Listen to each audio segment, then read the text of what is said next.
Oke, selamat datang di channel Resik Aquatic. Di channel ini kita membahas seputar perikanan, budidaya, pemeliharaan, pencegahan, perawatan, dan juga tips dan trik lainnya seputar perikanan. Buat yang pengen nanya soal ikan air tawar, mau konsultasi ikan apapun selagi air tawar, insya Allah saya bisa bantu. Jadi kalian tinggal tulis di kolom komentar, insya Allah saya akan jawab. Di video kali ini saya akan memberikan pakan pada ikan predator yang saya punya. Ya, walaupun itu ikannya bukan ikan yang spesial seperti super red arwana ataupun ikan yang mahal lainnya, tetapi ikan ini memiliki sifat yang istimewa. Oke, kita akan mulai dengan memberi makan si udang raksasa air tawar. Ini udang paling gede di keluarganya, di semua udang yang ada di air tawar ini, udang ini yang paling gede. Tumbuhnya bisa mencapai 30 cm dari kepala sampai ekor.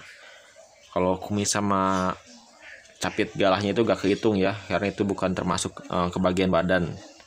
Nah, sekedar info aja buat kalian, udang galah, udang faname, udang windu itu berbeda ya. Kalau udang galah ini masuk ke prawn, jadi namanya itu giant freshwater prawn. Jadi prawn sama shrimp itu berbeda. Kalau udang faname sama windu itu shrimp. Jadi mereka itu kanibalismenya lebih sedikit ya. Kalau udang galah kanibalismenya cukup tinggi seperti lobster karena memiliki capit untuk saling memangsa. Nah, di sini dia single tank karena dia itu sedang mengerami telurnya di hari ke-10. Nah, untuk budidayanya sudah saya upload 4 bulan yang lalu kalau gak salah di channel saya. Dan untuk pemeliharaan anakannya sampai larva masih gagal ya. Saya sedang tahap uji. Di percobaan keempat masih gagal, mudah-mudahan berhasil. Udang ini cukup pemalu ya, apalagi kalau disorot sama senter. Karena biasanya di alamnya ini udang ini cukup menghindari cahaya matahari yang terang. Jadi aktif di malam hari ya kalau semua krustasi. Dan dia mulai makan, makannya juga cukup unik.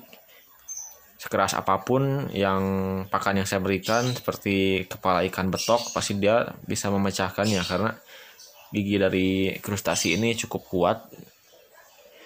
Nah, itu telurnya di bawah masih warna kuning, belum berwarna abu-abu. Dan buat kalian yang minta update soal udang galahnya, mohon bersabar ya karena masih tahap uji coba. Nanti saya upload anakannya dan cara perawatannya. Karena udang galah ini merupakan bisnis yang menjanjikan sebenarnya. Kita lanjut dulu ke ikan yang lain. Nah, di sini ada ikan purba, ikan polypterus atau ikan palmas. Keren ya, matanya nyala gini kalau kena cahaya. Maaf ya kalau akuariumnya kotor karena ini ada di outdoor. Untuk video budidaya ikan palmas sudah saya upload juga di channel saya 5 bulan yang lalu kalau gak salah. Bisa kalian cek, udah lengkap di sana. Kita akan coba kasih makan. Yang paling menantang itu ngasih makan si ikan palmas ini nih, karena udah 3 kali tangan saya hampir kegigit sama ikan ini, tapi gak tahu gigitannya seberapa kuat. Saya penasaran tapi saya takut juga.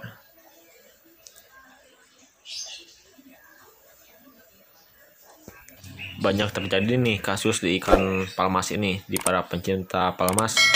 Biasanya palmasnya itu gak mau makan. Nah, itu dikarenakan karena mereka tuh tidak bisa adaptasi dengan lingkungannya. Kalau mereka beradaptasi dengan lingkungannya, mereka kan bukan mau makan lagi ya, tapi bisa diajak bermain seperti ini. Jadi bisa ngikutin tangan kita. Ini bukan berarti dia tuh kelaparan ya. Saya kasih makannya tiap hari 1 ikan. Nah, biasanya itu ikan palmas stres itu karena dari arus akuarium yang kalian buat. Kalau arusnya terlalu tinggi itu bisa membuat ikan palmas stres. Lebih baik nggak pakai sirkulasi sama sekali ya, karena ikan palmas ini memiliki pernapasan cadangan seperti pada ikan gabus, pada ikan lele, dan pada ikan betok.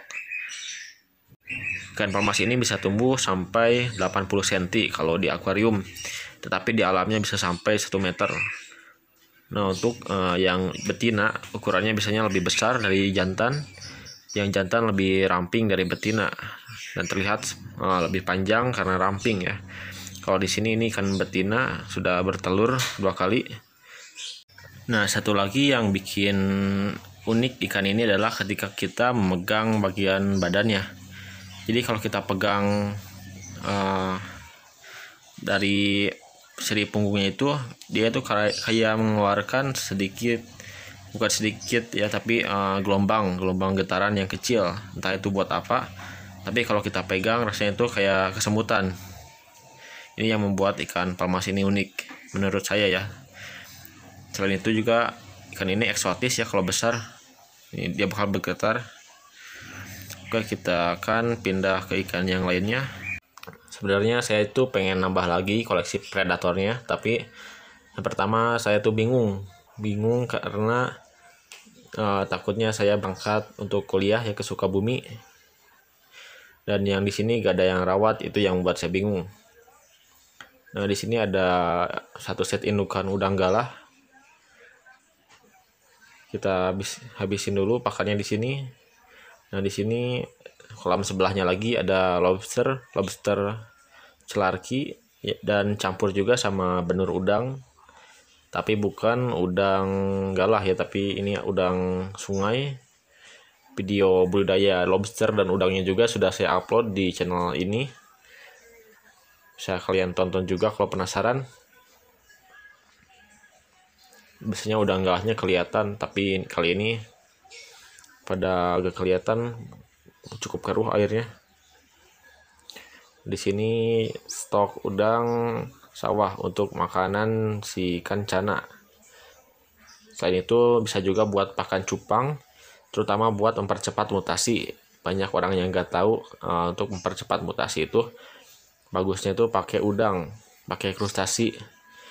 Termasuk juga dapnia sama moina, itu juga masuk ke dalam krustasi. Jadi bagus tuh buat warna ikan cupang. Bentar, kita cari dulu udangnya.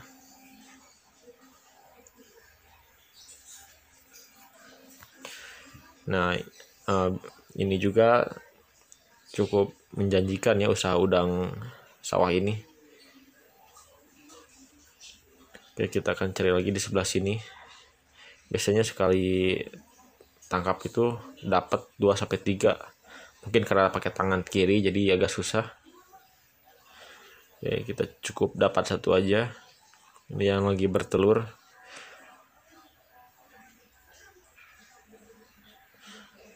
Oke, kita lihat dulu ke sini. Nah, ini adalah kolam untuk benur udang galah, untuk pos larva udang galah di video berikutnya.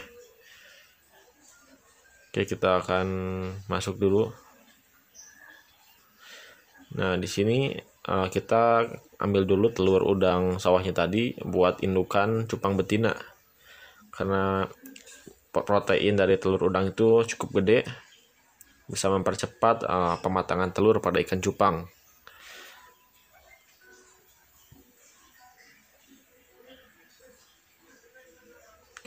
Di sini ikan cupang cuman iseng aja sih pelihara cupang. Video budidayanya juga sudah saya upload. Udah banyak ya ikan yang sudah kita bikin tutorialnya. Kalau buat video budidaya lagi saya bingung mau ikan apa, kalian bisa request, bantu saya juga buat mikir ikan apa. Nah, kita kembali lagi sama si cana ini. Kita mau ngasih makan udang yang tadi. Jadi saya tuh ngasih ikan predator tidak dipuasain ya, tapi tiap hari rutin. Kalau si cana ini 1 hari 1 udang, dan si palmas tadi 1 hari itu 1 ikan nilem. Oke, kita berantem dulu sama nih ikan. Ini gak pernah saya update ikan cana ini.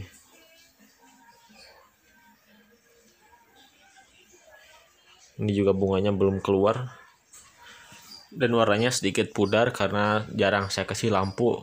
Kalau kalian pengen warnanya itu cerah, kuning, dan mencolok, kalian harus pakai lampu minimal tuh 8 jam. Dan pakannya juga harus udang. Dan kalau yang saya tahu itu buat numbuhin bunganya harus pakai pelet apa tuh yang buat lohan kalau gak salah. Saya juga belum paham benar sama ini ikan. Nah, mungkin sekian dulu video dari saya. Saya niatnya mau nambah predator ya, tapi bingung mau ikan apa. Mungkin kalian bisa ngasih saran buat saya. Kalau bisa sih ikannya saya tuh pengen yang digabung gitu. Saya coba gabungin ikan cana sama ikan palmas ini pasti berantem soalnya kalau 2 ekor. walaupun banyak, saya bingung mau ikan apa aja itu. Pasti kalau diadu ya, ikan cana sama palmas ini yang menang pasti ikan palmas. Bukan karena ukurannya sih. Kalau ikan palmas itu kulitnya itu keras banget ya, gak selembut si ikan cana ini. Dulu pernah tuh ikan palmas saya tuh loncat, kayaknya itu digigit sama kucing entah tikus, setengah tubuhnya tuh habis ya, tinggal dari anus, dari sirip anal itu ke belakang itu udah gak ada, jadi tinggal ya udah habis lah ekornya, gak ada pangkal ekornya, tapi masih bisa hidup sampai sekarang. Nah mungkin sekian dulu video dari saya, semoga kalian tidak gabut ya. Wassalamualaikum warahmatullahi wabarakatuh.